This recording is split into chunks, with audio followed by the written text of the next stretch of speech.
Apakah hukum boikot produk negara lain ada dalam Islam? Kalau memang ada atau boleh, apakah boikot yang dimaksud dengan tidak membelinya saja? Bagaimana dengan orang yang tidak memakannya tanpa membeli? Ini masalah negara, masalah boikot, memboikot, karena ini masalah negara. Maka yang bertugas adalah negara.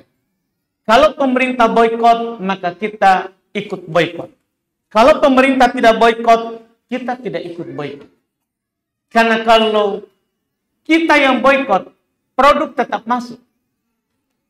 Dan kalau negara yang boikot, produk tidak masuk, bahkan akan ditarik kalau sudah tersebar. Maka ini masalah hukum terkait dengan negara. Bukan masalah kita. Kenapa harus negara? Karena kita pandangan tak pendek.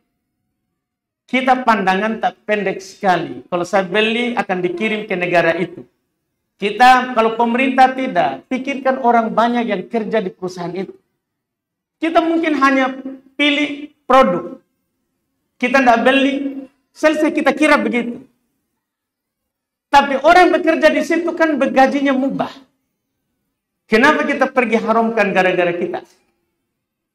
Dan belum tentu yang kita beli itu dikirim ke negara lain. Bisa saja itu untuk gaji saudara tak? Bisa saja tadi itu perusahaan dari luar negeri yang kita anggap bahwa itu membantu orang kafir. Bisa saja sudah dibeli sahamnya sama saudara tak muslim. Sama negrita di Indonesia. Karena dia beli sahamnya, pajaknya ditarik pemerintah. Untuk kita juga. Itu masalah. Makanya sekali lagi masalah boikot, memboikot, masalah negara, urusannya pemerintah. Jangan kita masukkan diri kita pada apa yang bukan urusan tak. Harus kita tahu kadar diri kita itu di mana. Di manakah kita berdiri? Rahimallahu mro'an, kata Nabi, arafa qadra nafsi. Allah merahmati seorang yang selalu tahu kadar dirinya. Kamu harus tahu kamu siapa. Apa tugasmu? Dan kamu sedang di mana? Harus tahu itu. Supaya kita tidak sembarang bertindak, berbuat yang hanya mendatangkan banyak mudarat untuk banyak orang. Ingat, kaidah dasar dalam syariat kita masalah pemerintah.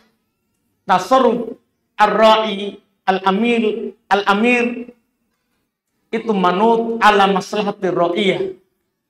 Aturan pemimpin itu dibangun di atas maslahat yang dipimpin.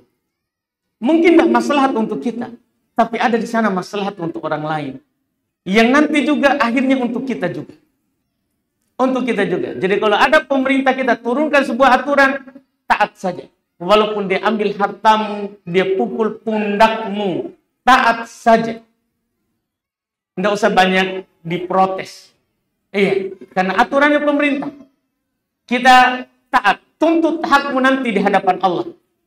Iya, nggak usah kita keluar-keluar di jalan. Iya, hanya mengganggu orang lain.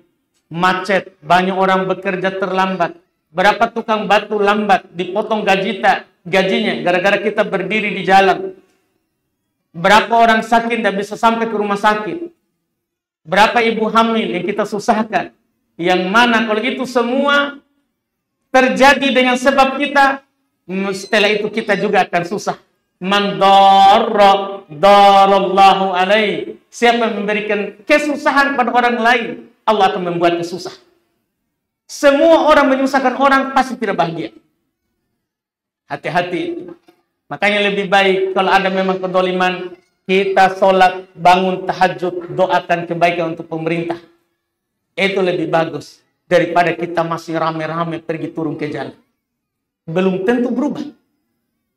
Belum tentu berubah. Karena kita sendiri yang berusaha. Tapi kalau kita berdoa, Allah yang ubah. Siapa yang tidak berubah kalau Allah ubah?